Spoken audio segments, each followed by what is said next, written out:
Það svo margt hægt. Það hægt að ferðast til útlanda, það jákvætt. Og vera í sumarfötum í blindbyl, algjörlega hægt en mjög heimskulegt. Við reynum almennt að taka skynsamlegar ákvarðanir. Það skynsamlegt að spanna öryggisbelti og stoppa á rauðu ljósi. Það líka skynsamlegt að flytja inn vörur, því samfélagið okkar lítið og við getum ekki framleitt allt sem við þurfum. En það ekki skynsamlegt að flytja inn hvaða matvæli sem þótt að sé hægt.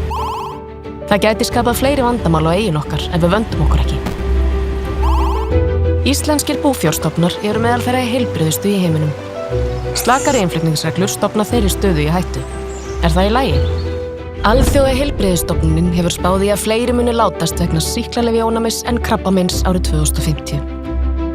Sem betur fer Ísland ekki í jafn slæmri stöðu hvað varðar sýklalyfjaónæmi og umheimurinn, en aukinn innflutningur eykur líkurnar á útbreiðslu þess. Það í lagi?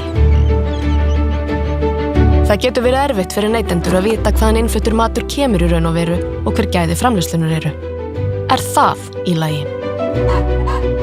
Koma matvælin frá svæði þar sem sýklalyfjanotkun í landbúnaði óhófleg eða öryggi framleiðslunnar ábótavant með öðrum hætti?